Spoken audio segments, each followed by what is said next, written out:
चला तर विद्यार्थी मित्रांनो, आज आपण मानसशास्त्र व स्वरूप व्याप्ती यावर आधारित एक प्रश्न बघणार आहोत. तर पहिलाच प्रश्न आहे, प्रत्येक बालक हे वेगळे असून ते निसर्गाने एकमेव अद्वितीय निर्मिती असते. त्यानुसार भावंडामध्ये व सामाजिक, मानसिक, भावनिक व शारीरिक भेद खालीलपैकी अनुवंशाच्या कोणत्या नियमानुसार दिसून येते? तर हा 2 नंबरचा पर्याय आपला आन्सर आहे, विविधतेचा नियम.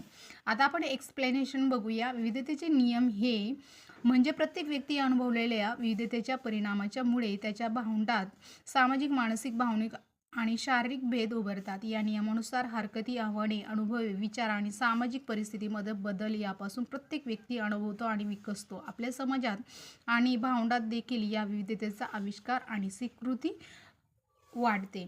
आता पुढचा प्रश्न आहे, मानसशास्त्र व त्याच्या मानसशास्त्राच्या व्याख्या यानुसार योग्य जोड्या लावा. तर ऑरिस्टॉटलने आत्म्याचे शास्त्र अशी व्याख्या केलेली आहे. मॅकडगुल यांनी मानवी मनाचे अनुभव मिश्रित व वर्णनात्मक शास्त्र ही व्याख्या केली.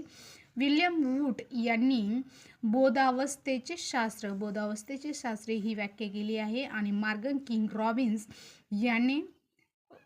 यांनी मानव व मानवेतर प्राण्यांचे वर्तनाचे शास्त्र ही व्याख्या केलेली आहे. तर आपला 1 नंबरचा पर्याय करेक्ट आन्सर आहे.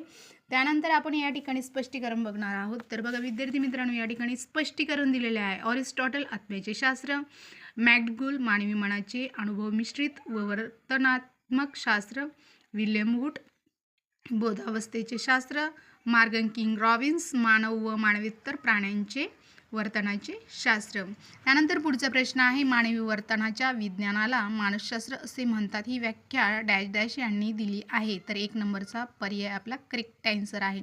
मानवी वर्तन विज्ञानाला मानसशास्त्र असे म्हणतात. ही व्याख्या वॅटसन यांनी मांडली. मानवी वर्तनाच्या विज्ञानाला मानसशास्त्र असे म्हणतात. ही व्याख्या वॅटसनने दिली